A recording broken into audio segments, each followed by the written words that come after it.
There it is. Clean. PTC Cast episode 11. Here we are. We're rolling. I have a question for you. No. Let's say that you are an average Joe individual, and you are 200 pounds, and you're 20% body fat. Real quick, what's 20% body fat? Oh, I don't know. It's like, it's barely, it's like, how do you describe it? Maybe it's a little overweight. Okay. Yeah, because I would say a healthy body fat percentage is like, for a man, is like 15%-ish, give or take. Gotcha. So so imagine someone that's maybe like a little on the skinnier fat side, though. Like, you ain't got a lot of tissue to you. Okay, yeah. So, you decide that you're going to make some changes. You're going to lose some body fat, you're going to build some muscle, and you're 2 weeks in. You've been really good on your diet. You've been pretty good on your training. Maybe you're lifting like 3 days a week, and maybe your diet's nothing crazy. You're just like tracking calories, tracking protein, and you've seen some progress. Suddenly, week 3 rolls around, and your boss is grilling you at work. Your kids have a ton of things going on. You're stressed out. You and your wife are fighting. The whole world is falling apart. How does that affect your training? How does that affect your nutrition? Do you totally fall off the wagon? You're talking about if I was in that situation. If you were in that situation. I think I would hammer training harder, and diet would probably shift around a little bit. Mm-hmm. But and then I wouldn't think that the world was like collapsing. Yeah. I would think that there's something that I need to do to like realign everything. Sure. Okay, because the way I'm kind of trying to guide this and take this is, you know, a lot of people seem to have this on or off switch approach with their fitness, right? No. Did I fail this? No. That was a good answer. You're good. No, a lot of people have this on or off approach with their fitness, and that either everything is perfect, the cardio is there, the diet is there, the training is there, the sleep is there, the recovery is there, the habits are there, or they're off. The training's not there, the diet's not there, the sleep is not there, the habits are not there. Mm-hmm. But realistically, the way life works, the way other responsibilities work, is it needs to be a dial. You need to be able to, if you can't be a 10 out of 10 on that dial, you need to be able to be a 7 out of 10 or a 5 out of 10 or even a 2 out of 10. Because a 2 out of 10 beats a 0, which would be that off, right? So the way I'm really trying to frame this is, you know, how do you adjust your habits when life gets crazy to keep yourself from hitting that 0, that off? I think, first of all, you need to know what those habits are. Because if you don't know what they are, then, you know, they're going to pass to the wayside because you don't know what you're trying to control. Sure. But once you know what they are, once you know, like, hey, I'm trying to optimize, you know, my training, mm-hmm. my diet, my recovery, whatever, mm-hmm. then you're able to set, like, certain standards on them. Okay. Like, I'll say no matter what happens in my life, I will never eat McDonald's. I'll never eat Taco Bell. Like, that's just something that isn't even an option for me. So you would consider those to be your priority, is not eating fast exactly. food. So like, that's I kind would of never like, drink soda, like other than sugar free. But there has to be, you know, standards. Like when it comes to my lifting, no matter what happens, I will probably always be in the gym at least 3 times a week, mm-hmm. unless, you know, there's something mm-hmm. that makes me to where I literally cannot. But even then, mm-hmm. like, I'll replace that fitness with something else. Like, there has to be standards when it comes to these things, and it's up to you, I guess, to set those standards, whether they're, you know, high standards or low mm-hmm. standards. But whatever your standards are, it has to be like unquestionable. Mm-hmm. You know, it's not something that you can negotiate with yourself. Like, you know, I don't know, whether you're going to go to the gym this week, you know, less than 3 times. Like, no, that's my standard. It's got to be the 3 times. Yeah, there's no going under 3 times. Mm-hmm. I just create something to where it's not an option. So if something in my life does happen to where, you know, something does come out of whack, at least I have these standards that I don't even have to think about. So you kind of maintain and ingrain these standards so that even when life gets crazy and maybe you can't lift 6 days a week and have the perfect macro split and the perfect sleep and the perfect, you know what I mean? So those are kind of your main things, is like you don't fast food, you don't do soda, and you get in the gym at least 3 times a week. Yeah. You would consider those to be like your foundation. Like maybe that's like, in assuming like your workouts are terrible and there's tons of stuff going on, maybe that's like your dial on 1, right? That's like your minimum. That's your baseline. That's like, we don't ever go beneath 1 kind of thing. Yeah, exactly. And I don't even know if it's 1. I feel like 10 is, completely optimized, and, like I'm paying all my attention to it.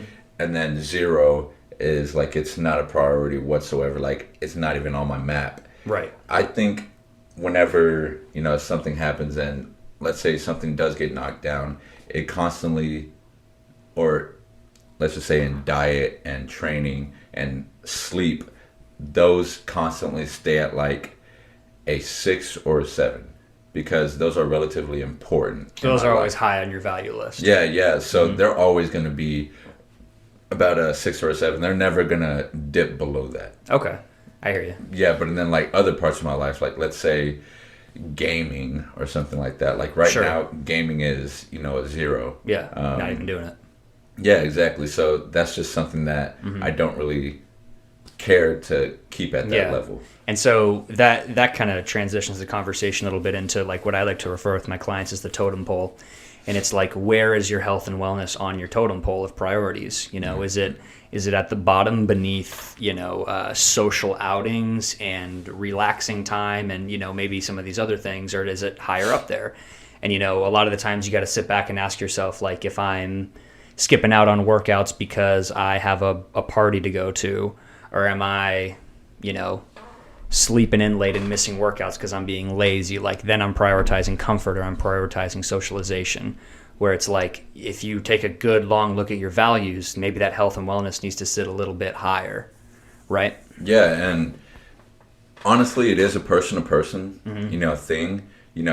For me, my fitness and stuff is at a higher value than it needs to be for like 90% of the population. Like, I'm sure most people don't need to be doing what I'm doing. Yeah. But because I like what I like, that's why mine is up there. So yeah, you have to find your own and understand that it's not going to be, the same for everyone. And you don't have to hold fitness or whatever all the way up at the top of the totem pole. Agreed. But, some form of fitness does need to be high up in the totem pole. I agree. And for me, it needs to always hang out at least like a 4 or a 5. And I've mentioned this in a previous podcast before, but I've almost found that when I do crank up, I prep for a show and I crank that up to be maybe being the first or second thing on my totem pole, maybe at least top 3. I've found that foundationally has kind of helped me keep everything else in set, just because of how much discipline it takes. But I've also found that it's pretty exhausting for fitness to be that high up. Yeah. Consistently. To maintain. And so, and I really think for a lot of people, maybe I'm going to say majority of the population, like I think it can sit somewhere in the middle on your totem pole. Like I think you can do a great job maintaining or even progressing, with maybe just, a couple hours a week in the gym and making smart decisions with your food and your nutrition and your recovery. But I agree with you in that I don't think it needs to be something that's just, knocking everything else out of the water. Like if you've got kids and family and work and other obligations going on, like it's okay if you got to miss a workout here and there, but you have to have that somewhere on your totem pole, man. It has to exist. Because sometimes, I've seen people cancel workouts for silly things. I've seen people, cheat on their diet for silly reasons or for no reason at all, which once in a blue moon is fine and happens to the best of us, man. But like at the end of the day, I feel like when you're making these decisions, the best way to do it is to think, okay, where am I at in my life right now? If you're someone who's got 3 kids and, works 60 hours a week, like maybe fitness can't be at the top and that's okay. But that doesn't mean that switches off. Like take a walk, make a better food choice. Like there's always something that you can do. But I think it's okay if it's not up there on the top. Now, if you're someone who's obviously competing, wants to be the best, has 100 pounds to lose or something, then you got to take a real good look and be like, okay, where does this need to go?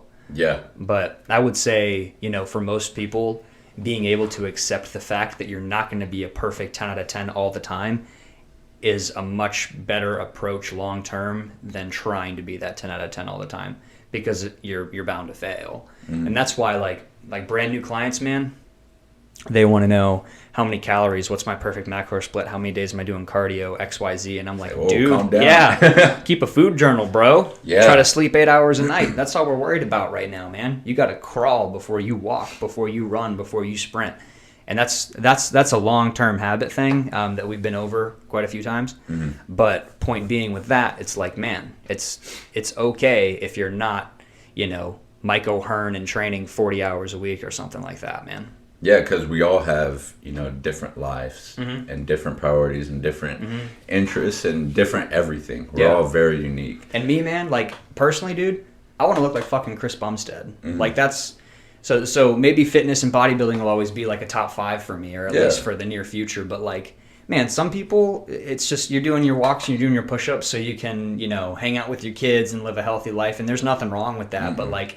You don't need to be bound, pounding your head against the wall if your goal is not to look like Chris Bumstead.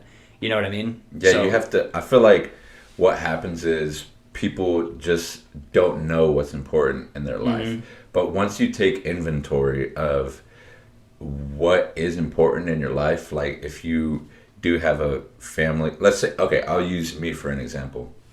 Right now, what's important in life is for me to become an independent man, for me to make those lifts that I just said about Dan Green, and then... That was previous podcast, but powerlifting powerlifting goals. Yeah, powerlifting goals, and then to grow my business. Like, those are the 3 things that I'm focusing on right now.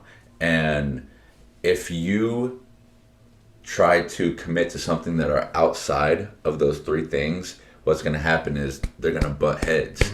And there's only so much time in a week. Exactly. There's only so much time, only so much focus that you can do. And if fitness isn't up there, but you're trying to put it on a pedestal all the way up there, you're going to have conflicting ideas. You're going to have conflicting routines. You're going to have conflicting everything. And it's just not going to feel right. So personally, when I need to move fitness up my totem pole, or I need to move anything up my totem pole, some of the first places I pull are places that, and this might sound a little dramatic, but are places that I more consider like strictly fun. And that's going to be, playing video games. That's going to be, maybe socializing more than once a week or once every other week with friends. Like, I try to always keep some kind of baseline there, but it's like understanding that in order to move that guy up the totem pole, if that is your priority, if that is something you want to do, you need to sacrifice somewhere else. Like, and that's okay. It doesn't need to be forever. It's not like if you commit to 20 hours a week in the gym, you have to do that forever. That's a little excessive. But point being, like, you're exactly right. There's so much time in a week, so you have to understand that, wherever this goes on your totem pole, something else needs to move down. Yes. If everything is equally as important, nothing's important. Nothing at all. And if you take stock of what is important, what'll happen is you'll no longer want to bring those, the other parts of your life. You'll no longer want them to be all the way up here, because now you have a clear vision of what you're working for.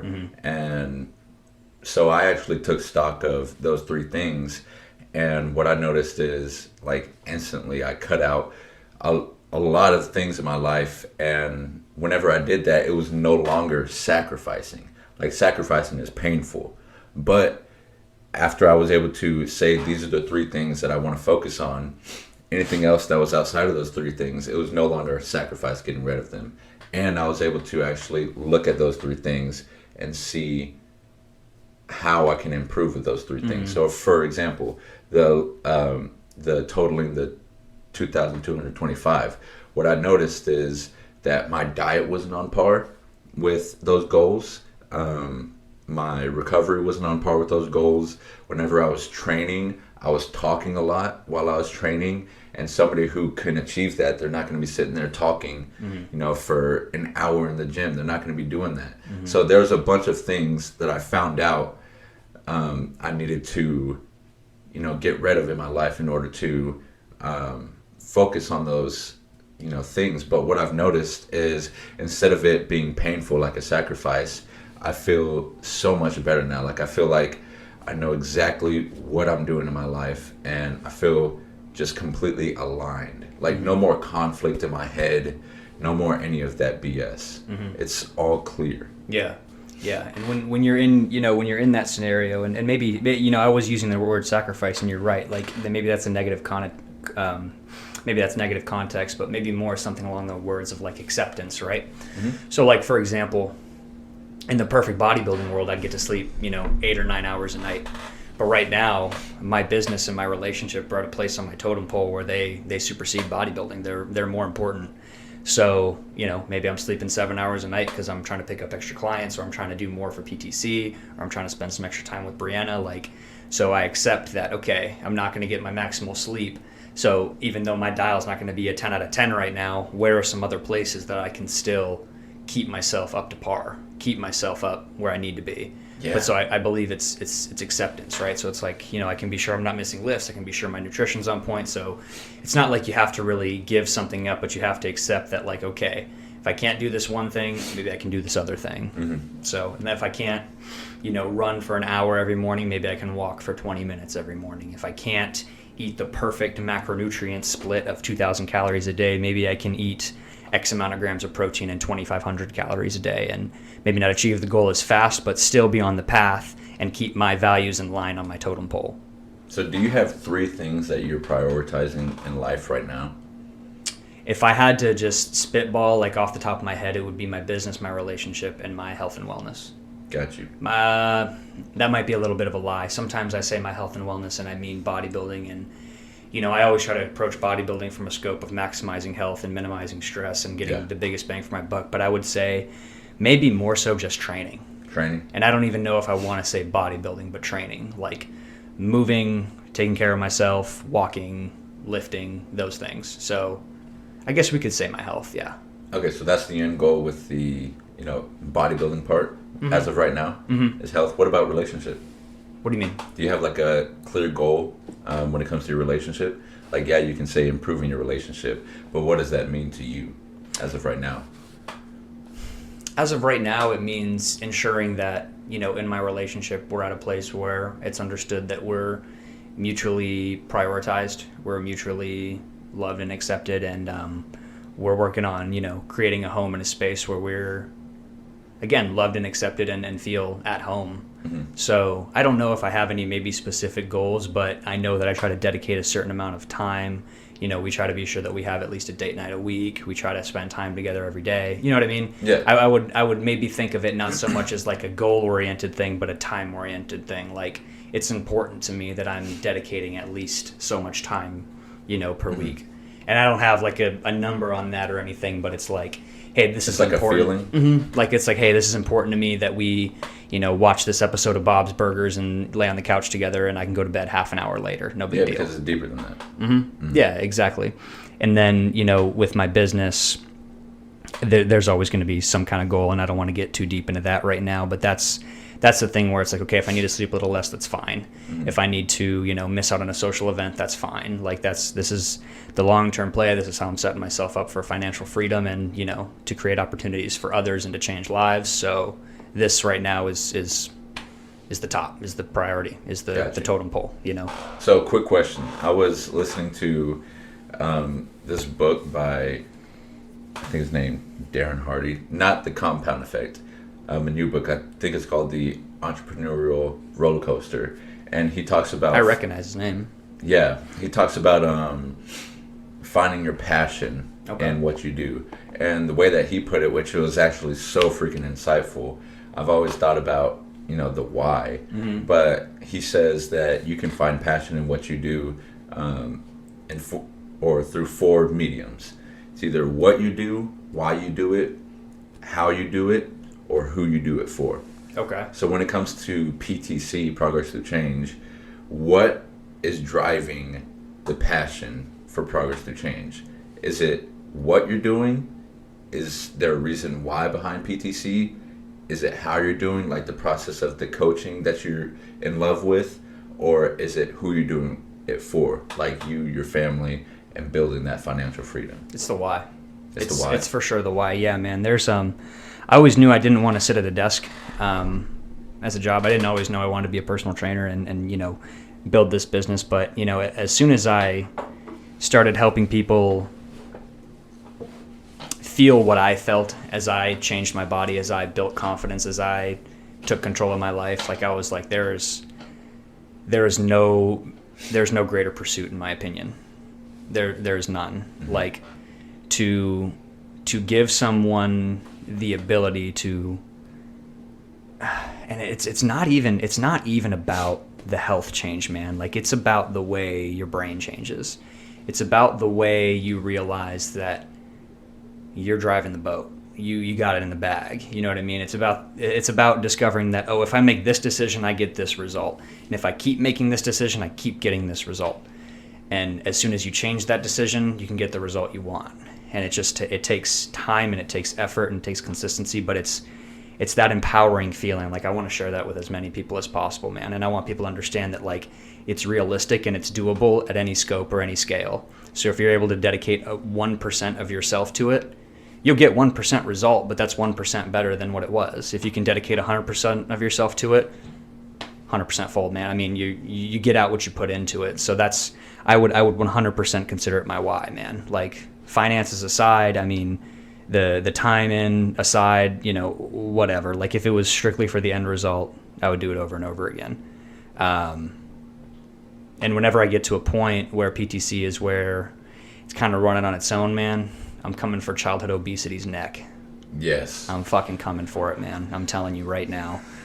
I've thought about this a lot, and I don't want to get too deep into that because it would be a bit of a tangent, but I think the earlier on that you can introduce that to people, I think the better. I think the more malleable, I think the more, you can understand that you're in the driver's seat, the better. Yes. Mm-hmm. So you're putting these people in control of their life. Yes, 100%.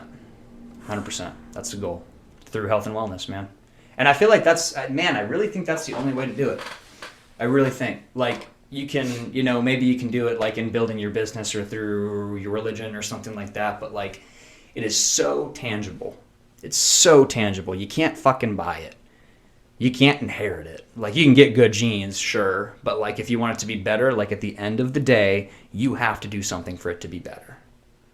And you can't... It's just, there's nothing like it, man. There's nothing like it. And you feel immediate results, whether it's, losing or achieving that goal months down the road, or just the feeling that you get after a workout, something like that. Or just the feeling that you made the choice or the decision to put off whatever instant gratification it was for the result later. Mm-hmm. You put down the cookies so that you could, lose the body fat. You worked out even when you didn't feel like it because you wanted to be better. Like it's such an empowering process whether you get the direct result or not. And you have to be process driven for it. You can't be result driven. But it's empowering, man. So yeah. I would say that's it would be the why in those four for sure. I got you, man. For sure. Real quick, that was freaking amazing. You didn't stutter once. You didn't I don't know. It's really cool. Yeah, I appreciate it, man. But so it definitely fires me up. But so I would consider that to be high on my totem pole because it's a very personal calling to me. Yeah, it sounds very personal. Mm-hmm, and I'm lucky enough that it's also my financial, source, whatever you want to call it. It's the way I make my living. So it's it makes that much more sense for me to continue to dive into it because it's paid off for me. Mm-hmm. So yeah, that's up on my totem pole. That's the top right there. Gotcha, man. That's really nice. I noticed that I always, when it comes to my business, doing the designing websites, I always was trying to find a why. And I'm sure that there is, a why that I'll discover later. But, dude, I'm really in love with the how. Yeah. Like the process. The process, yeah. Like, I don't know if you know this, but whenever I have a project...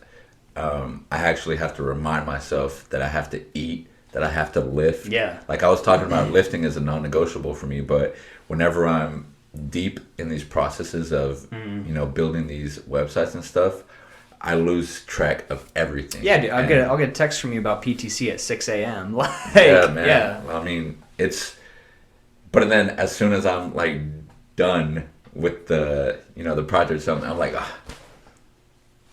what do I do now? Yeah, you're ready for the next But one. as soon as I get another one, You're lit up, yeah. it's just all in. So I noticed that for me, it's the how. And in the book, he was talking about that he had a house cleaner, a maid. Sure. Is that what yeah. That whenever she would clean the house, like she would clean every single crevice of every single crack. Like perfectly. Perfectly. And I guess, I'm not at the stage right now where I'm doing everything perfectly, but that's what I'm striving for, man. Mm-hmm. Like, I know you were talking about my copywriting skills is something that I really need to improve on. And that's something, dude, that I've been like hammering in like every single day. I still have my mistakes, but I'm proud to say that I'm getting better. Yeah, 100%. And with like every single part of this process, I'm just improving, and that's what I'm in love with. Mm-hmm. That's what drives me. So that's why that sits up on your totem pole. Exactly. That's why that's high on my totem pole. As for the lifting, I think the lifting is a what?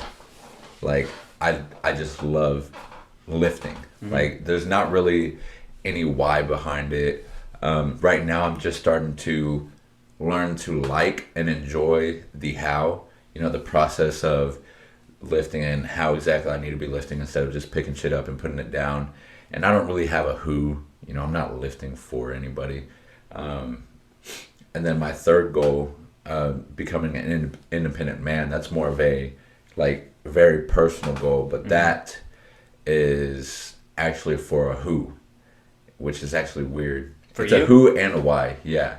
The why is because I think, in my life, this is the next stage that I need to take, and it's something that I need to take full responsibility of. But for the who, it's for my family, man. Like for my mom, my nana, and my siblings. I want them to have something that, I can create. I don't know what it is, but maybe it's insight, maybe it's something. I want to give them something, like the biggest part of me, to help them in their life. Yeah. And again, I don't know what part, that would be, but I know that becoming an independent man is going to lead me to that goal and ultimately, help them out in the end. Yeah. And that's what drives me for that shit. Yeah, man. That'll keep a fire under you for sure, man. Yeah, man. Yeah, so it's like when you're looking at this totem pole, you're looking at this value hierarchy, you have to think, where's the passion lie?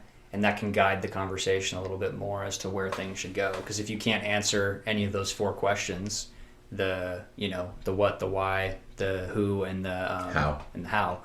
I mean, if you can't answer those, does it belong on your totem pole? Yeah. Because I know a lot of people, man, who can't say no to a social event, can't put down the fork, can't, you know what I mean?